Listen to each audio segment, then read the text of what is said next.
لم يمنع من فتح مقهى للعوائل تديره شابة في ذي قار. وفي مبادرة هي الأولى من نوعها عملت الشابة صابرين على فتح مقهى لتديره بنفسها. صابرين فتاة من الناصرية تكسر العادات والتقاليد السائدة في مدينتها بعد أن أقدمت على فتح مقهى عائلي هو الأول من نوعه في المحافظة. المقهى الذي أطلق عليه المزاج العائلي لم يكن افتتاحه ببساطة، لا سيما أن الدخول إليه اقتصر على شخصين مختلفين بالجنس، لكن الشروط التي وضعتها إدارته كانت كفيلة بنجاحه.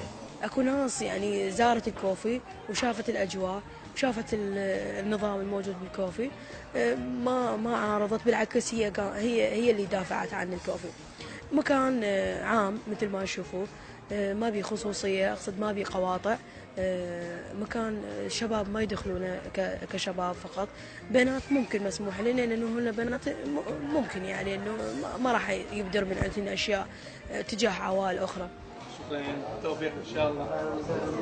شروط دخول المقهى أثمرت عن توافد الزبائن، مما دفع إدارته إلى التفكير بمنح العضوية للذين يرتادونه باستمرار لتمتعهم بتخفيضات الأسعار ودعوتهم للمشاركة في برامجهم المنوعة. راح تصير بطاقات عضوية، يعني العوائل اللي رواة هذا المقهى ممكن راح يصير لهم خصم، بنفس الوقت راح أنا أعرف عندي إحصائية عن العوائل.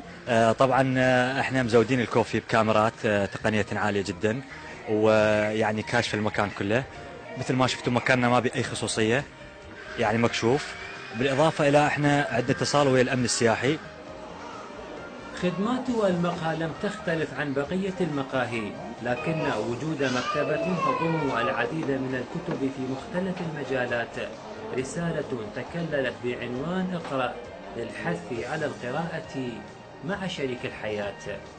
في أوقات الانتظار مثلا شخص يجي ينتظر الشخص اللي راح يجي أو غيره، أو ناس مرات يجون خصيصا على المكتبة بعد ما شافوها، كل واحد ياخذ له كتاب أو يقرأ. المكتبة موجودة وبيها كتب جميلة يعني ورائعة، ثمين أنا طلعت على أكثرها وقسم عندها هي كتب خاصة. حيدر الزرقاني، قناة الاتجاه.